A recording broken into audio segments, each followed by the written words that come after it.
enfrentavam o problema da bebida e da droga nos seus lares. E aí surgiu uma inspiração divina que me mostrou o caminho. Porque eu queria que meu filho saísse da droga, mas ele não queria. O meu filho era um caso perdido, daquele que um dia eu conversei abertamente, abrindo o coração com Deus e disse: Senhor, se tu quiseres levar meu filho embora hoje, tudo bem, eu aceito.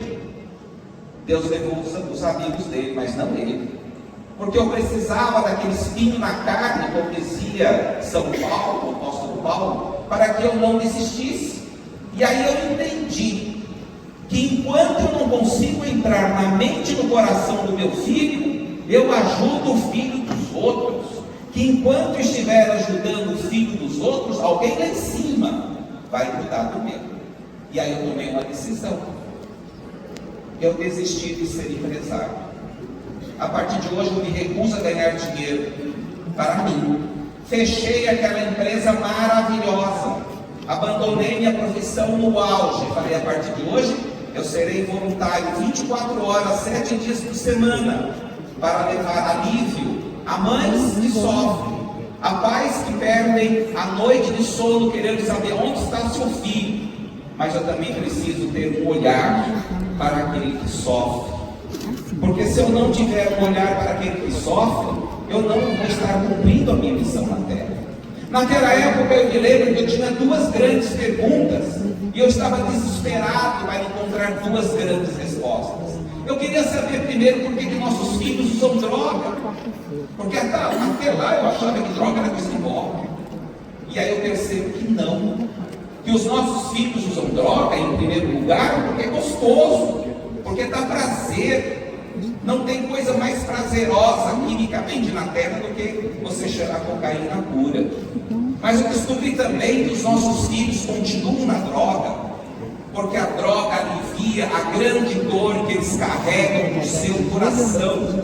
Se eu perguntasse para cada um de vocês aqui, pensa com honestidade, qual é a grande dor que você carrega no seu coração? A dor de ter um lar desfeito, a dor de não ter a cor que eu gostaria, a dor de achar que minha mãe gosta mais do meu irmão. Todos nós trazemos uma grande dor. Os nossos filhos usam droga para aliviar a dor que eles carregam no coração, que nós não tivemos ainda a condição de identificar e nem de criar meios para poder ajudá-los.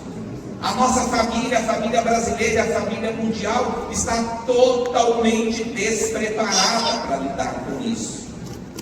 E o mercado da droga é interessante, ele não segue as regras que normalmente tem na economia. Em 2011, quando eu comecei a trabalhar nesta área, o preço de um quilo de cocaína na cidade de Carapicuíba era R$10. 15 anos depois, o preço é R$10. Vocês conhecem alguma coisa nesse país que ficou 15 anos o mesmo preço? Essa é a droga. Quando eu fiz minha pós-graduação em dependência química, o uso de droga no Brasil era 2%. No Canadá era 7%. Hoje o Brasil já deve estar chegando em 4%. E o Canadá já está em 14%. A Europa é 8%. Os Estados Unidos é 5,5%. Quantos de vocês não têm um problema dentro da tua casa? E a gente não consegue falar, porque a gente fica preso aos sentimentos de medo, de culpa, de vergonha. A gente precisa também falar da nossa dor. Mas eu também tinha uma segunda pergunta. Essa segunda pergunta é: como tirar nossos filhos da droga? Eu não tinha as respostas. Demorei muitos anos para entender. Hoje eu percebo claramente que se nós quisermos enfrentar o problema da dependência química, do uso de droga, de abuso de álcool, nós temos que entender apenas duas palavras: facilidades e perdas. Nossos filhos entram na droga porque na nossa casa, no nosso entorno, tem muitas facilidades e nós não temos famílias com força emocional para dar perdas quando o comportamento deles estiver em desacordo com os valores da nossa família. E aí então nós estamos falando de valores. Qual é o valor que norteia a tua família? Quanto de sacrifício você estaria disposto para poder educar os seus filhos dentro desse tipo de valor? E aí foi naquela hora o que é que eu posso fazer hoje? Porque eu consegui tirar meu filho da droga. E hoje eu digo para vocês, eu sei como tirar filho da droga. E o que eu sei fazer, você também pode fazer, você também pode divulgar. Mas o que é que eu posso fazer? Porque enquanto eu ficar dependendo de governo tomar alguma atitude, enquanto eu esperar um milagre na minha vida, eu não resolvo a situação. Eu chamei a responsabilidade para mim, é a minha missão. E foi aí então que nasce o Instituto Filhos da Luz, para poder ajudar famílias que sofrem com esse problema. Porque vejam bem, quando nós falamos em dependência química, toda a nossa sociedade sofre com isso. As esposas sofrem com o marido que chega alcoolizado e bate no filho, e xinga e briga. A família sofre com o filho que vende o botijão de gás, a panela de pressão da mãe, que faz dívidas e não paga. Sofre com as mentiras, com as promessas vazias. Nós todos somos sofredores. E se nós não estendermos a mão para socorrer aquele que desceu ladeira abaixo, a nossa sociedade nunca vai ser uma sociedade saudável. Porque o Criador deu ao ser humano uma característica interessante.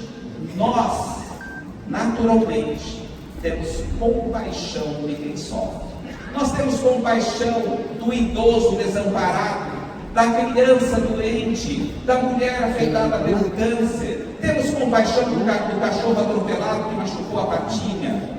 Nós temos compaixão de quem sofre e nós queremos aliviar o sofrimento de quem sofre. Porém, precisamos desenvolver uma outra virtude, que é a virtude da misericórdia. Termos misericórdia de quem faz o outro sofrer. Porque se nós não estendermos a mão para socorrer quem faz o outro sofrer, o ciclo de dor não termina nunca. Nós temos sim que ajudar quem sofre, mas nós temos que ajudar aquele que faz o outro sofrer.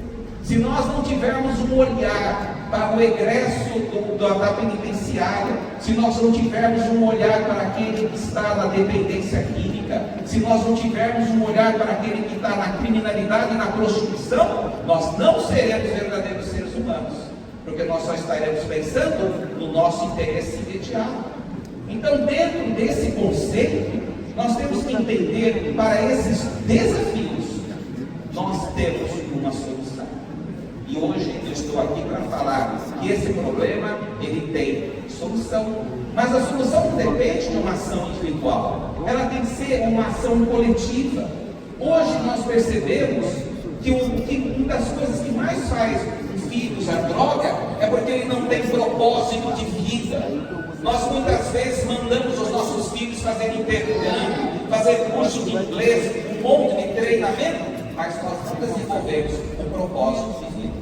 O Instituto Filhos da Luz tem como propósito hoje ajudar famílias que enfrentam o desafio de ter um filho nas drogas, um marido na bebida, ou um parente no vício, nos jogos de apostas, que tem sido um grande flagelo de muitas famílias na atualidade.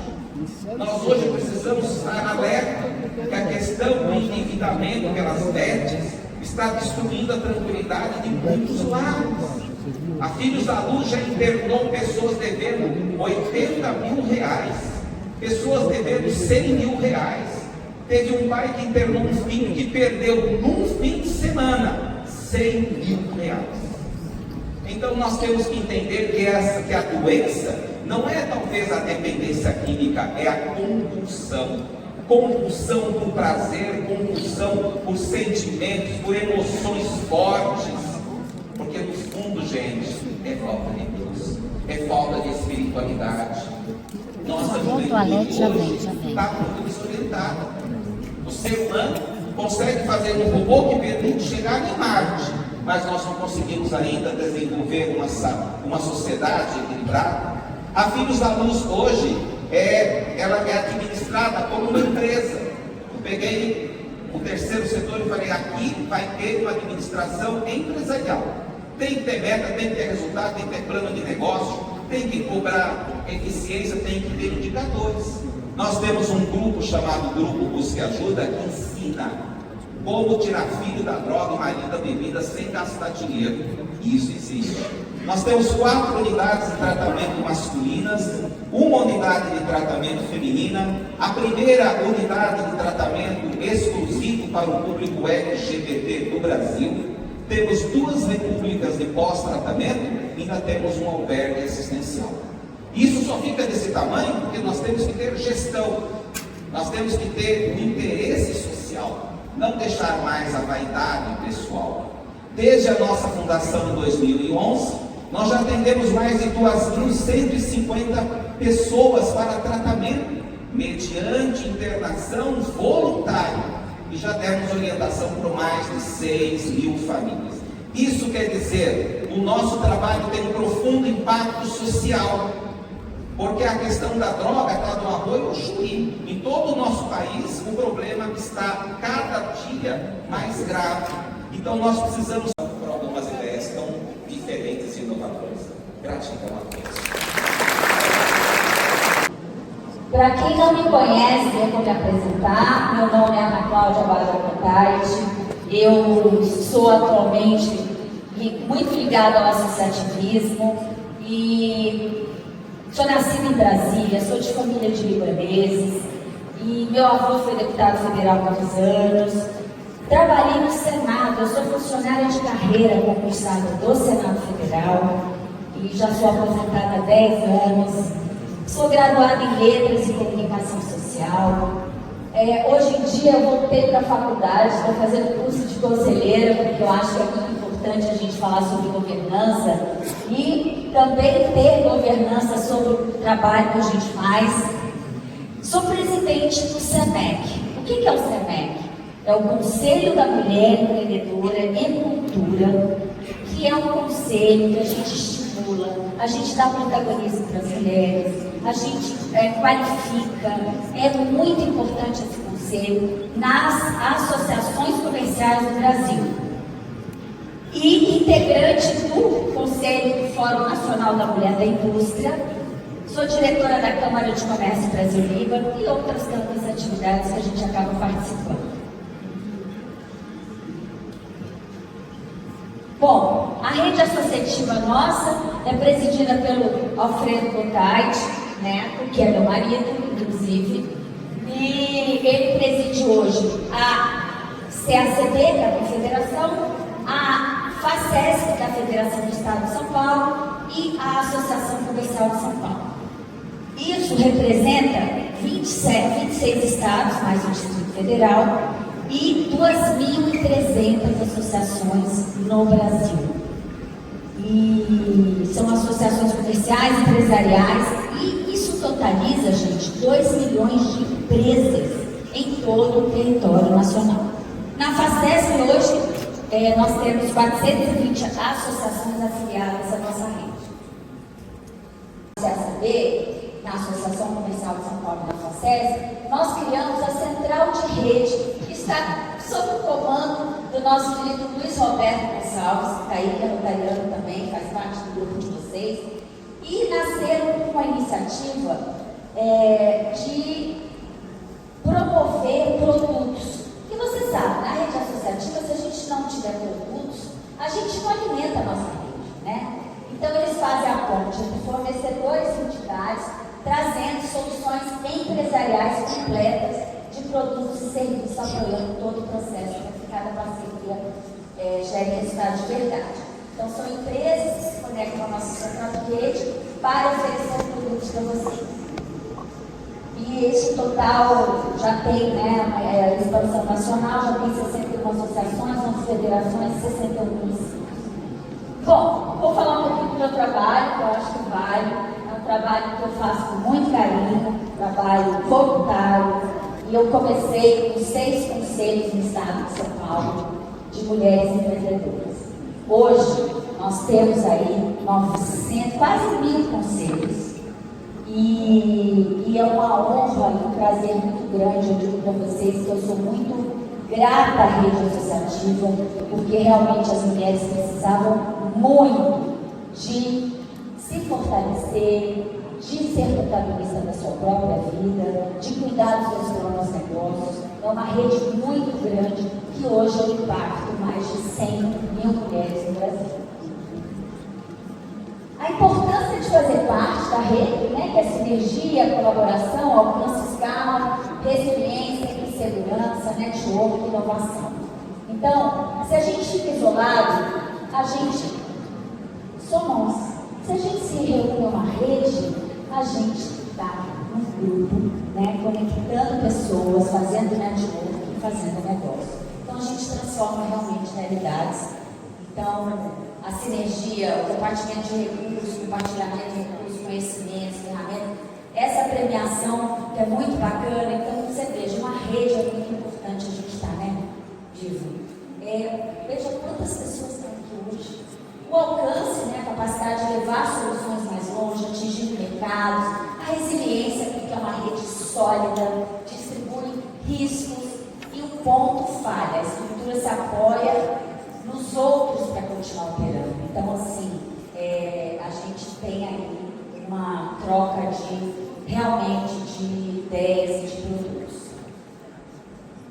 Bom, eu vim falar para vocês do Rotary, então eu quero falar um pouquinho sobre o Distrito 4563, que reúne cerca de 1.700 rotarianos comprometidos com impacto social e transformação.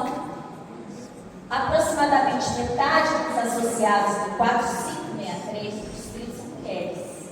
Eu fico muito feliz, porque aí a gente tem quase 50% de mulheres, fortalecendo o protagonismo feminino no voluntariado e na liderança. E aí eu quero falar para você, Diva, vamos fazer uma parceria com o SEMEC. A gente tem muita coisa para palestras, falas, cursos que a gente pode realmente fornecer para o mundo, tá?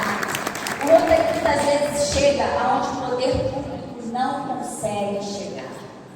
Educação, saúde, meio ambiente, desenvolvimento econômico, promoção da paz estão entre as principais causas do Rotary. E em 2025-26, o distrito é liderado pela governadora Diva Fonseca em uma gestão denominada Conferência. E aí, hoje, né, a gente está aí na Conferência Diva, que reforça a crença de que servir aproxima as pessoas de Deus. Olha, empreender é liberdade. E hoje eu vou passar agora para o nosso tempo de verdade, que é empreender. Eu considero empreendedorismo libertador.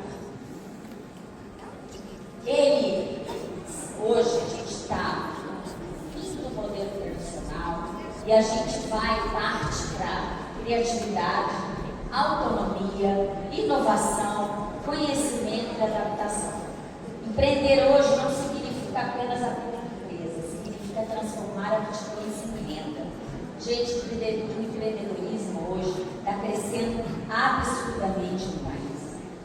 Nós temos a maioria de MEIs são mulheres e, com certeza, empreender é libertador. Se você está preso a uma empresa como seletista, é muito bom também, você tem a segurança, mas o empreendedorismo, ele traz um prazer diferente, né? Quem empreende aqui sabe muito bem. Óbvio, a gente tem os obstáculos, a gente tem os desafios, mas a gente dá conta, sim, de empreender. A tecnologia, a automação, a IA, a computação quântica estão transformando o mercado. O mercado formal está cedendo espaço para a autonomia. Nesse cenário, empreender não é mais uma opção, mas uma competência essencial para a sobrevivência econômica. E aí, eu queria dizer para vocês, uma preocupação que a gente tem muito grande é realmente ajudar o empreendedor, de uma forma geral, nas associações comerciais. Por quê? Porque o nosso futuro é o empreendedorismo, gente. Muitas empresas estão colocando pessoas pelo IA. Muitas pessoas estão colocando pessoas pela inovação. A gente tem que tomar muito cuidado. E a gente tem um mercado muito bacana de mulheres de startups. E a gente faz um concurso toda segunda-feira, é a nossa premiação, estão todos convidados aqui para participar. E a gente teve mais de 1.200. Então a gente tem um lado da inovação, que eu acho que vai levar muito a gente para o empreendedorismo, né? E a gente tem esse lado de startups também, que são lideradas por mulheres, que leva para a inovação. Então, É um mundo isso aí. E a gente, com certeza, nosso futuro vai ser empreender. Muita gente vai ter que sair da iniciativa privada, de uma empresa, para empreender. Eu acho que as competências do futuro são criatividade, flexibilidade, adaptação e autonomia. Por quê? A criatividade, a gente tem que aprender a criar. Eu digo muito, o SENEC cresceu da forma que cresceu em 6 anos, e hoje a gente está com mais de 1000 SENECs no Brasil. Volto a repetir com muito orgulho. Por quê? Porque nós temos criatividade. A gente precisa ter criatividade para empreender. Hoje o SENEC, além de ser um grupo de pessoas que são impactadas diretamente na ponta, ele também é uma empresa. Nós criamos um instituto para poder dar soluções para essas mulheres, para esses grupos. Então, a gente tem que ter criatividade. Adaptação. Óbvio, você montar uma empresa, montar um meio, você precisa se adaptar a isso. Você precisa se adaptar ao mercado. Você precisa entender o que é o meio. Você precisa entender quais os tributos que você vai pagar. E aí, ter visão de futuro. Porque se você monta um meio, daqui a pouco você monta uma pequena e média empresa, daqui a pouco você vai crescendo. Então, é muito importante que a gente tenha conhecimento sobre os tributos e o que cada empresa faz. Isso é empreender. Então, a gente dá também, a gente faz muitos cursos de gestão financeira administrativa, muita capacitação em cima disso. Até porque, né, gente, eu vou dar um dado aqui para vocês. Por exemplo, não sei se vocês sabem, no empreendedorismo feminino, as mulheres pagam juros mais altos que os homens, em torno de 3,7% por mês, que dá um total de 44% ao ano que as mulheres pagam a mais. Então a gente realmente precisa ajudar. E com isso, o empreendedorismo de uma forma geral, né, precisa ter conhecimento. Então você precisa ter criatividade, você precisa se adaptar a esse momento e você precisa ter autonomia. Então você transforma o seu conhecimento técnico em prestação de serviço especializado. Não só isso, o que você sabe fazer com muito esmero, né? Você pode transformar isso numa empresa, no meio e prestar serviços para. Então a formalização é muito importante. Eu acho que você se formalizar como meio é muito importante, porque você começa a fornecer para outras empresas, você começa a fornecer para a prefeitura da sua cidade, para as empresas da cidade. Esse modelo dele permitiu a milhões de brasileiros o acesso a uma cidadania empresarial. Muita gente que se sentia impotente, fazendo trabalho no bastidor, sem ter essa conscientização e sem se formalizar, como eu acabei de falar. E por que o MEI hoje é uma revolução no Brasil? Porque baixa a carga tributária, simplificação, ou seja, você paga R$70 por mês, 70 e poucos reais por mês de imposto, né? Você tem acesso ao crédito bancário e nota fiscal e proteção previdenciária e auxílios. Não existe ninguém sem capacidade de empreender. O desafio é identificar a aptidão e transformar em renda. É isso, gente. Isso é empreendedorismo. Esse é o que eu quero dizer para vocês. Eu falo do MEI porque hoje o que mais está crescendo no Brasil é MEI. MEI na linha de vários mercados comerciais, vários comércios, mas também na prestação de serviço. Então veja bem como é importante hoje você montar uma empresa. Começa pelo MEI. A gente está fazendo um trabalho na Câmara dos Deputados e Senado para tentar aumentar o limite do MEI, porque hoje o limite acho que são 84 mil, 87 mil, 81 mil reais por ano de renda. E a gente precisa realmente aumentar a capacidade de faturamento do MEI. Fator de impacto, né? Hoje, os desafios nessas estruturas, os desafios estruturais de empresário hoje no Brasil é surreal. Taxa Selic, né? 11,25 a 13,75, mais spread, mais não sei o quê, você vai com uns 20% de juros hoje no Brasil. A burocracia, que é muito complexa, E a gente tem muita dificuldade hoje em várias áreas para poder manter o seu negócio. Então o país é muito burocrático ainda, ele precisa se renovar, se inovar. A jornada 6x1, né, que está em discussão, está em debate com a PEC, lá no Congresso Nacional, e discussão sobre custos operacionais e produtividade. Nós tentamos muito manter a carga tributária, até porque tem a lei, tem a reforma trabalhista que o Temer fez, e você tem a opção de poder dar ao seu servidor um final de semana, então assim, você existe uma opção. Mas não, eles querem mudar a carga 6x1 para 5x2. E educação financeira é um gargalo crítico, né? Eu falo muito que a gente precisa estar sempre se atualizando com cursos. A gente tem vários cursos na internet que a gente pode fazer, que a gente pode se atualizar, independente do tamanho da sua empresa, mas é muito importante a educação financeira. E aí eu vou dar um dado muito sério, que é a minha área, né, que eu tenho que falar também de mulher, e está aí a Débora Peretti, que também tem um trabalho lindo, né, lindo, que também é nossa coordenadora de um distrito, e eu digo sempre para vocês que o gargalo crítico, hoje as mulheres hoje não se atualizam com a educação. Os homens também não se atualizam com a educação.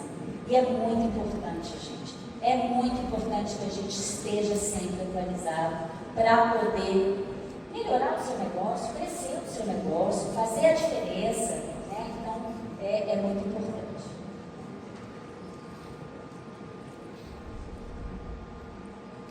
Reconhecer os desafios e superá-los.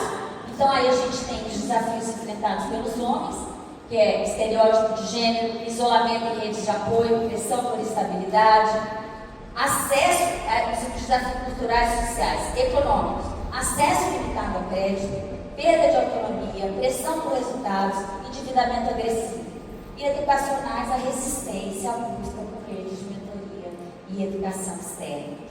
Então, eu digo sempre, eu faço um trabalho muito dirigido para as mulheres, mas nós temos aqui muitos homens. Então, quem tem sua empresa, quem é empreendedor, se atualize, que é extremamente importante para o mercado. E aí vem os desafios enfrentados pelas mulheres, os culturais, que é a dupla jornada, estereótipo de gênero também, falta de apoio familiar, muitas das nossas mulheres são provedoras, principais provedoras de uma casa. Eu fui principal provedora de uma casa, eu fui mãe solo, porque eu me separei, meu filho não tinha 1 ano, e eu realmente criei meu filho sozinha. Então eu sei bem qual é a dificuldade que a gente tem. Econômico, acesso limitado ao crédito, os juros mais altos, como eu falei. A mulher é mais tímida para negociar uma dívida, a mulher é mais tímida para pedir um empréstimo. Não ser gestora do seu próprio negócio, a mulher entrega sempre a gestão para o homem. A maioria das mulheres tem empresa, mas elas entregam as gestões para o homem, porque elas não se sentem seguras na área financeira e administrativa. E a desigualdade salarial, que tem uma lei para igualar e não igual. Então as empresas não fazem isso ainda. A falta educacional, falta de formação em negócios, pouco acesso a redes de mentoria e qualificação de mão de obra. Então, homens e mulheres que estão aqui hoje presentes, é importante sim. Então, a gente encarar esses desafios, reconhecer esses desafios e mudar. Porque o mundo está correndo, o tempo está correndo rápido demais. Né? Se a gente não correr atrás dele, a gente não dá conta. E aí eu quero falar dos dados do empreendedorismo nacional. Mais de 24,2 milhões de empresas estão ativas no Brasil. 48,8% das aberturas de empresas do país é concentrada no sudeste. 40% dos donos de negócio têm nível superior completo. 30% dos novos negócios são empreendedorismo por necessidade. Voltando lá atrás que eu falei, muita gente vai precisar empreender, homens e mulheres, por necessidade. 50% dos empregos formais com carteira assinada são de micro e pequenas empresas. Ou seja, ninguém mais, as grandes empresas não contratam mais, são poucas que contratam para o quadro CLT. Normalmente hoje é tudo PJ. Então aí é aquela história, se você é PJ, você não se compromete tanto com a empresa que você está trabalhando, né? E aí você quer pegar uma renda a mais, uma outra empresa, quer fazer um outro trabalho, não tem carga horária, você vai quando você quer, e isso também para a empresa é muito difícil. 30% do PIB brasileiro é gerado pelas pequenas e médias empresas. 25% das microempresas conseguem acessar crédito bancário. Gente, é muito pouco. Os bancos dificultam muito o acesso a crédito. E é uma campanha que eu estou fazendo muito grande, não só como Central para mudar essa realidade da mulher, mas também para que façam uma campanha para que as pessoas tenham acesso ao crédito bancário. É muito burocrático, é muito difícil você pegar crédito em banco hoje em dia. Praticamente impossível. Tanto é que os dados falam por si. Né? Isso é dado do Banco Central. 93,8% do total de empresas ativas são pequenos negócios. Veja bem como é a nossa realidade no Brasil hoje. A união de pessoas com objetivo comum para fortalecimento coletivo, eu falo sempre que a gente tem que se unir por um único propósito, então o Rotary está aqui todo unido por um único propósito, as associações comerciais estão todas unidas por um único propósito, isso é muito importante, porque a gente fortalece o coletivo e a representatividade.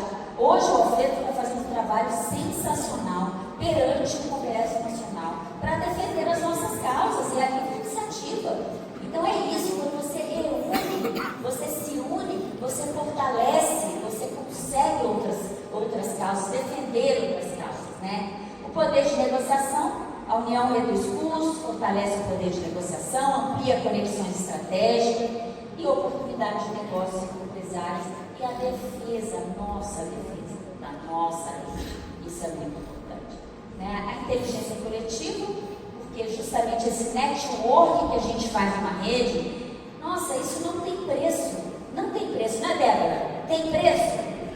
Não tem preço, gente. Então, esse intercâmbio de experiências é extremamente importante para o seu negócio. E a voz política, que é a representatividade nacional na defesa dos interesses, conforme eu falei. Agora, o grande caminho para o futuro: educação financeira, liderança de gestão, inovação e planejamento, marketing, precificação, inteligência emocional. Aprender é realmente desenvolver a sua mentalidade empreendedora. Todos nós temos uma mentalidade empreendedora. A gente só precisa desenvolver essa mentalidade. Caminho de fortalecimento, né? Então aí a gente tem identificação, conexão, capacitação, expansão do executor para líder, do inseguro para o posicionado e do sobrecarregado para gestor. Esse é o nosso trabalho, que a gente faz não só com mulheres, com homens, com todos que são nossos associados, para que eles realmente se sintam fortalecidos para continuar o seu negócio. Participar de uma rede associativa rompe o isolamento, criar conexões, geramos um ciclo de prosperidade, é muito próximo, realmente. Então, a gente fortalece a economia. Empreender, estou acabando. É a liberdade de desenvolver sua aptidão, gerando renda e criando valor dentro da economia. E agradecer muito. Espero que eu tenha contribuído um pouquinho para vocês, nos seus negócios. E agora, vamos para o almoço, né, Dilma? Muito obrigada. Aqui estão as